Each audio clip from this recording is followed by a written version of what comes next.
36 कोटीच्या गोल खनिज प्रकरणी कुठपर्यंत आलं हे प्रकरण? आता ते तुम्ही तर बघताय काय तर कोर्टात चाललेलं आहे, 30 तारीख पडलेली आहे, 30 तारखेला काहीतरी निकाल त्याच्यामध्ये होईल.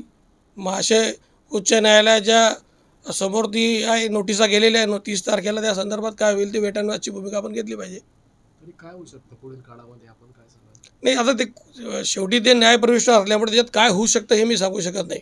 पण खऱ्या अर्थाने जर बघितलं तर अशा पद्धतीमध्ये स्टे देणे हा बेकायदा स्टे दिलेला आहे, हेच मी तिथे मांडण्याचा प्रयत्न केलेला आहे. एखादा सहस्थगित म्हणजे काय, मला या शब्दाचा अर्थ समजलेला नाही. आणि एवढं सहस्थगित झाल्यावरही भुसावळ प्रांताने त्यांच्यावर जे बोजे उतरवून टाकले जे कायद्याच्या बाहेर आहे. म्हणजे डिपार्टमेंट आणि कर्मचारी, महसूल कर्मचारी किती दबावात काम करतात. सर्वसामान्य माणसावर ज्या दिवशी अशा पद्धतीचे कुठेतरी बोजे पडतात त्याच्यावर कारवाई होऊन त्याची प्रॉपर्टी जप्त होते. ते पैसे भरल्याशिवाय किंवा प्रॉपर्टी अटॅच केल्याशिवाय सरकार थांबत नाही.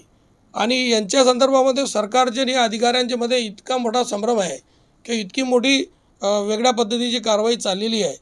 प्रांतसारखा अधिकारी त्याच्याकडे जी MLRC ॲक्टमध्ये जे अर्धन्यायिक पीठ त्यांच्याकडे आहे, त्याच्यात कायदा तरतुदीमध्ये बसत नसतानाही त्यांनी माझ्या माहितीनुसार ते बोजे उतरवण्याचा जो आदेश त्यांनी केला आहे तो बेकायदा आदेश केलेला आहे. त्यालाही आम्ही चॅलेंज करणार आहे आणि येणाऱ्या काळामध्ये याच्यामध्ये आणखी पुढे कसं जाता येईल तो आम्ही प्रयत्न निश्चित करणार आहे.